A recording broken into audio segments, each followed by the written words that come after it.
Другим темам. Хакеры Киберберкут раскрыли секрет кровавых видео террористов ИГИЛ. В интернете опубликовали видео с постановочной расправой над заложником.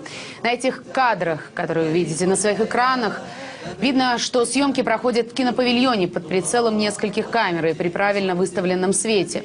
Боевик, вернее, будет сказать, актер в костюме палача проводит ножом по горлу пленника, и тот после некоторой задержки начинает изображать страдания. По словам взломщиков, в видео они похитили с компьютера одного из американских политиков из окружения сенатора Джона Маккейна.